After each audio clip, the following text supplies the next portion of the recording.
بسم اللہ الرحمن الرحیم۔ السلام علیکم۔ دریائے نیل سے فرعونی دور کی کشتی دریافت۔ دریائے نیل کے فرض سے حال ہی میں ایک عظیم الشان کشتی بہت اچھی حالت میں برآمد ہوئی ہے۔ اس دریافت سے سینکڑوں سال سے جاری ایک بحث کا خاتمہ ہو گیا جو کہ فرعون کی شاندار کشتیوں کے متعلق تھی۔ یونانی مورخ ہیروڈوٹس نے پہلی مرتبہ اپنی کتاب میں اس کا ذکر کیا تھا۔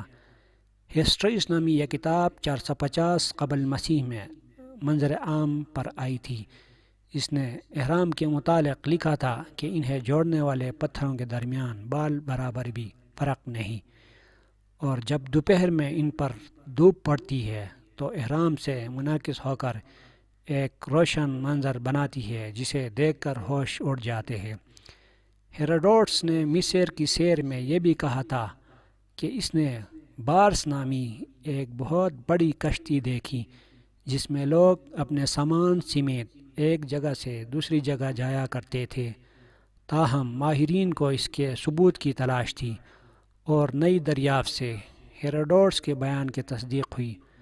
Oxford centre of maritime archaeology کے ماہر ڈامیان رپناسن نے کہا ہے کہ انہوں نے ایک بڑی کشتی کا 70% ڈھانچہ برآمد کیا ہے جو اس بات کی تصدیق کرتا ہے کہ فرعون کے عہد میں بڑی تجارتی کشتیاں استعمال ہوتی تھے۔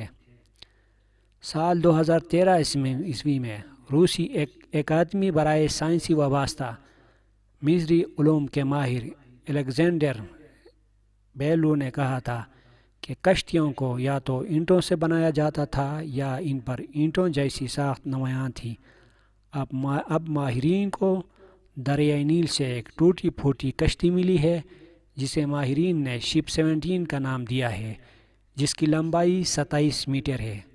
ماہرین نے دریافت کیا ہے کہ کشتی کے اندرونی جانب ڈھانچے کی ساخت کچھ اس طرح ہے کہ ان پر انسانی پسلیوں کا گمان ہوتا ہے، اور اس سے قبل قدیم کشتیوں میں یہ خد و خال کبھی نہیں دیکھے گئے۔ تو ناظرین، مزید اچھی ویڈیوز کے لیے ویڈیو کو لائک اور چینل کو سبسکرائب کریں۔